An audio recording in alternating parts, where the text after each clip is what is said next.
నమస్తే, welcome to BCN news. నా పేరు మానస. ముందుగా ముఖ్యాంశాలు. విశాఖ మెట్రో రైలు ప్రాజెక్టుపై మంత్రి నారాయణ శుభవార్త. త్వరలోనే మెట్రో రైలు ప్రాజెక్టును ప్రారంభించనున్నట్టు స్పష్టం.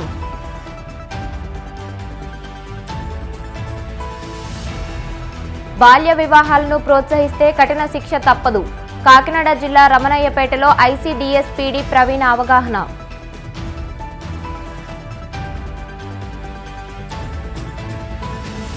నర్సాపురంలో PM సూర్యాగర్ యోజన సోలార్ పథకంపై అవగాహన.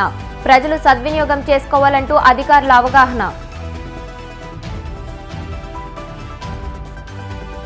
అక్రమంగా ఆఫ్రికన్ జాతికి చెందిన 21 వన్యప్రాణుల తరలింపు. స్మగ్లర్ల ముఠాను పట్టుకున్న శ్రీకాకుళం జిల్లా అటవీ శాఖ అధికారులు. విశాఖ మెట్రో రైలు ప్రాజెక్టుపై మున్సిపల్ పట్టణాభివృద్ధి శాఖ మంత్రి నారాయణ శుభవార్త చెప్పారు. త్వరలోనే మెట్రో రైలు ప్రాజెక్టును ప్రారంభించనున్నట్లు అసెంబ్లీ సాక్షిగా మంత్రి తెలిపారు. బుధవారం ఉదయం అసెంబ్లీ సమావేశాలు ప్రారంభమవగా స్పీకర్ ప్రశ్నోత్తరాలు చేపట్టారు. ఈ సందర్భంగా విశాఖ మెట్రో రైలు ప్రాజెక్టుపై సభ్యులు అడిగిన ప్రశ్నలకు మంత్రి ఈ మేరకు సమాధానమిచ్చారు. 2018లో మెట్రో రైలు టెండర్ల వరకు వెళ్లిపోయిందని, అయితే విశాఖపట్నం ఓ ప్యాలెస్ కట్టుకోవడానికే పరిమితమయ్యారని విశాఖ పశ్చిమ ఎమ్మెల్యే గణబాబు పేర్కొన్నారు.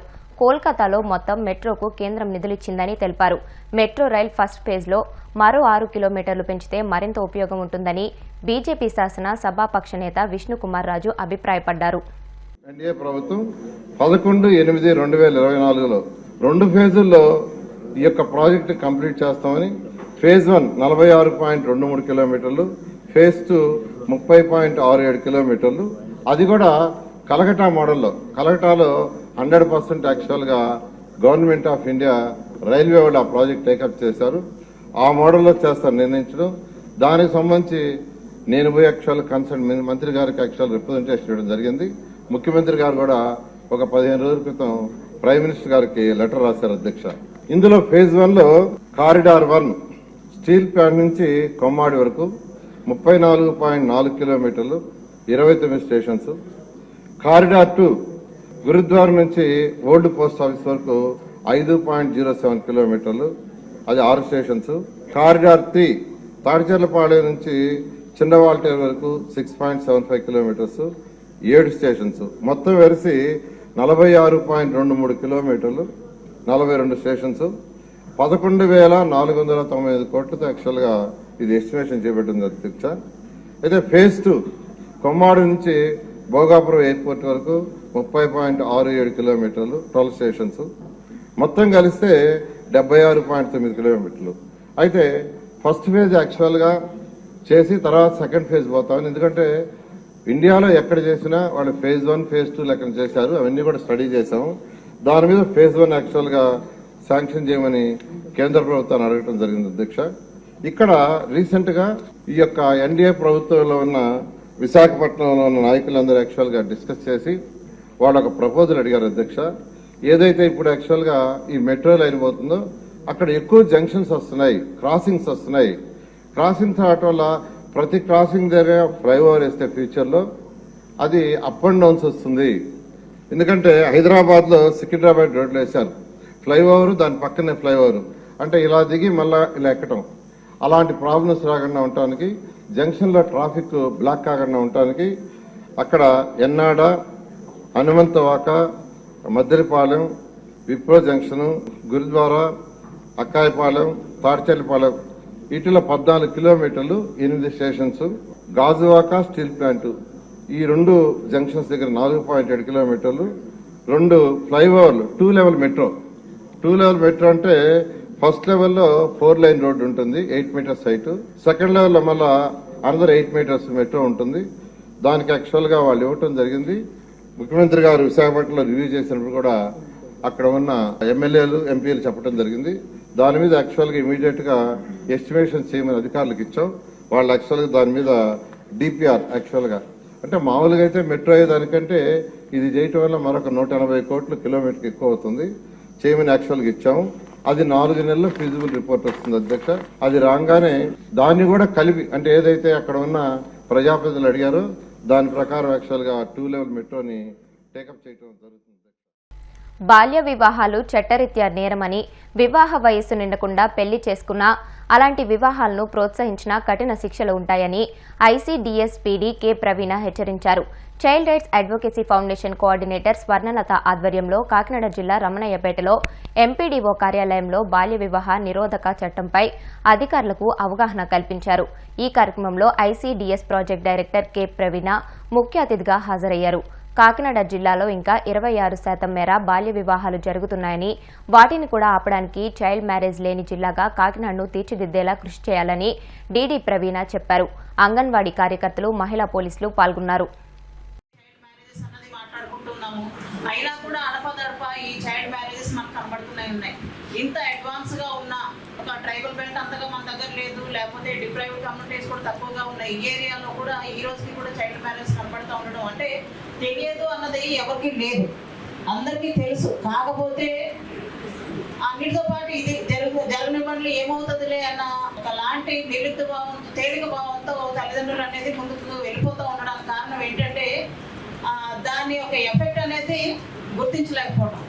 సో దీనికి ప్రధానంగా ప్రివెన్షన్ మెథడ్సే మనం ఎక్కువ ఫాలో అవ్వాల్సి ఉంది. చట్టం మన చేతిలో ఉంది కదా అని చైల్డ్ మ్యారేజ్ జరుగుతూ ఉన్నప్పుడు వెళ్ళి ఆపి బలవంతంగా వాళ్ళని కంట్రోల్లోకి తీసుకొని, లేకపోతే చైల్డ్ ఎక్కడో జాయిన్ చేసిన తర్వాత ఆ అమ్మాయి అక్కడ ఉండను నేను పారిపోతానన్నాం, లేకపోతే మీ హోమ్లో పెట్టండి అని 18 years అయిన తర్వాత నేను మా అమ్మ వాళ్ళ దగ్గరకు వెళ్ళను, నేను ఈరోజు మేజర్ అయ్యాను కాబట్టి నా అంతా నేను వెళ్తానని చెప్పేసి వెళ్ళి తర్వాత మళ్ళీ ఆ అమ్మాయి రావటం, ఇలాంటి న్యూసెన్స్ అన్నీ కూడా ఎందుకు వస్తున్నాయి అని అంటే అమ్మాయిని ప్రాపర్గా దానివల్ల నువ్వే ఇబ్బంది పడతావు అనే విషయంలో మనం ఎడ్యుకేట్ చేయడంలో ఫెయిల్ అవుతున్నామేమో అని ఒకసారి మనం పునశ్చరణ చేసుకోవాల్సిన అవసరం.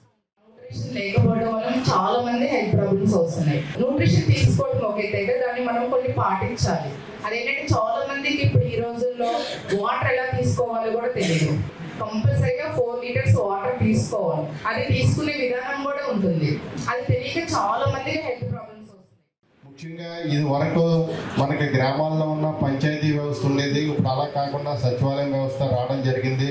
అలాగే ప్రతి 2000 హౌసెస్కి కూడా ఒక సచివాలయం ఉంది కాబట్టి ఇప్పుడు ఈ రోజుల్లో మానిటరింగ్ చేయడం అన్నది పెద్ద కష్టం కాదని నేను అనుకుంటున్నాను. ఇప్పుడు మహిళా పోలీసులు ఉన్నారు, అలాగే సచివాలయ సిబ్బంది ఉన్నారు, పంచాయతీ కార్యదర్శులు ఉన్నారు, అలాగే అంగన్వాడీ టీచర్స్, ఆయాలు వీళ్ళందరూ ఉన్నారు.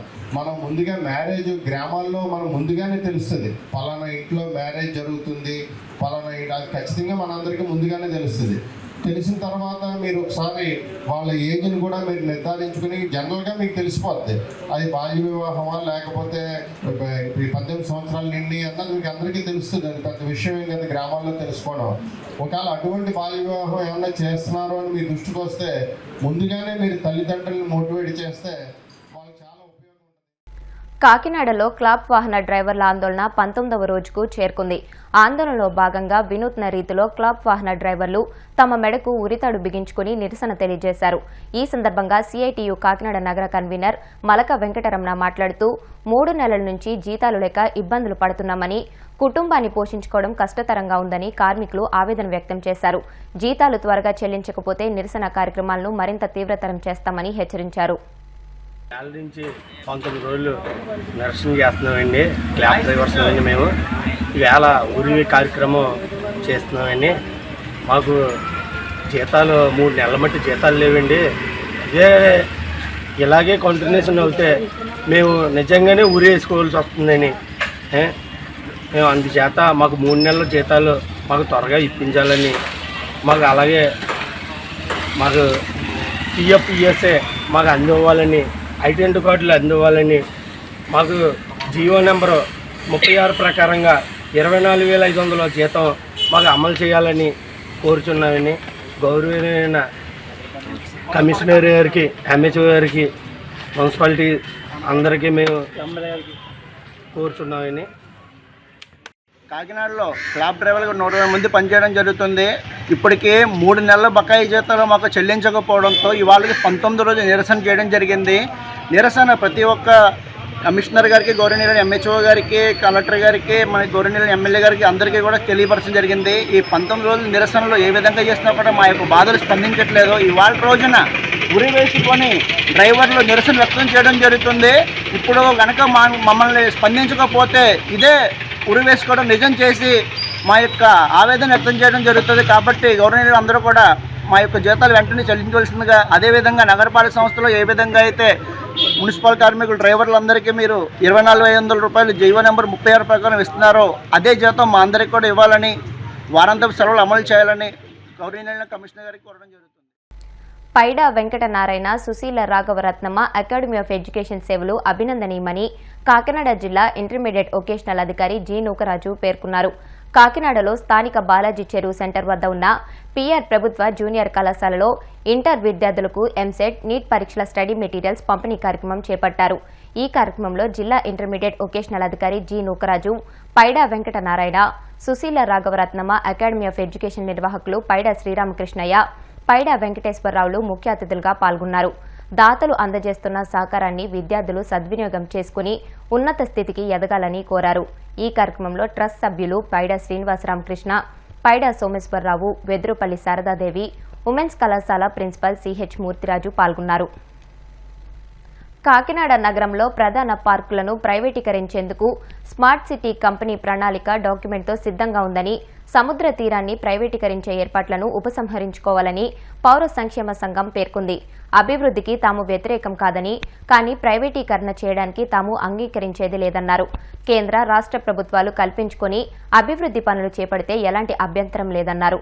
ప్రైవేటీకరణ వల్ల సామాన్యులు, మధ్యతరగతి వర్గాలకు బీచ్లు, పార్కులు దూరమవుతాయన్నారు. పర్యటన క్షేత్రంగా వాకలపూడి సూర్యారావుపేట బీచ్లో బోట్ భవనం ఏర్పాటు చేసి 12 కిలోమీటర్ల దూరంలోని హాప్ ఐలాండ్కి బోట్ ద్వారా షికారు ప్రయాణం ఏర్పాటు చేసేలా కృషి చేయాలని విజ్ఞప్తి చేశారు. సమీప కోరంగి రిసార్ట్స్ను పునరుద్ధరించేందుకు చర్యలు చేపట్టాలని కోరారు. ప్రధాన పార్కులన్నింటినీ కూడా ప్రైవేటీకరణ చేయడానికి స్మార్ట్ సిటీ యంత్రాంగం ఇప్పటికే ప్రణాళిక డాక్యుమెంట్ సిద్ధం చేసుకుని ఎప్పుడెప్పుడు అని చెప్పి ఎదురు చూస్తాము. ఇది సరిపోదన్నట్టుగా పులి మీద పుట్టలాగా కాకినాడ జిల్లాలో ప్రధాన కేంద్రంగా ఉన్నటువంటి కాకినాడ సముద్ర తీరంలో ఉన్నటువంటి ఎన్టీఆర్ బీచ్ ను కూడా ప్రైవేటీకరించేటువంటి విధంగా వార్తలు వస్తున్నటువంటి నేపథ్యం చాలా ఆందోళనకరంగా ఉంది. ప్రైవేటీకరణకి ప్రజలు గాని, ప్రజా సంఘాలు గాని వ్యతిరేకం కాదు. కేంద్ర ప్రభుత్వం గాని, రాష్ట్ర ప్రభుత్వం గాని ఒక 1000 కోట్లు పెట్టి ఎన్టీఆర్ బీచ్ ని అభివృద్ధి చేసి అప్పుడు మీరు ఎటువంటి ప్రైవేటీకరణ చేసినా ఎవరు అభ్యంతరం చెప్పరు. ఎటువంటి అభివృద్ధి కూడా లేకుండా మేము ప్రైవేటీకరణతో అభివృద్ధి చేస్తాము అంటే ఇప్పటికే సినిమా థియేటర్లు ఆధునికంగా ఉన్నటువంటి మాల్స్ లోకి వెళ్తే పాప్కార్న్ గానీ, మంచినీరు గానీ 3 వంతుల రెట్టింపు ధరతో కొనుక్కోవాల్సినటువంటి పరిస్థితి. ఇప్పుడు ప్రజలకి, సామాన్యులైనా, మధ్యతరగతి అయినా, ఎవరైనా సరే కూడా, ఏ తరగతి వారైనా సరే కూడా ఆహ్లాదంగా రావాలి అంటే బయటికి ఒక పార్కులు, అదే విధంగా సముద్ర తీరం తప్ప మరొకటి లేదు.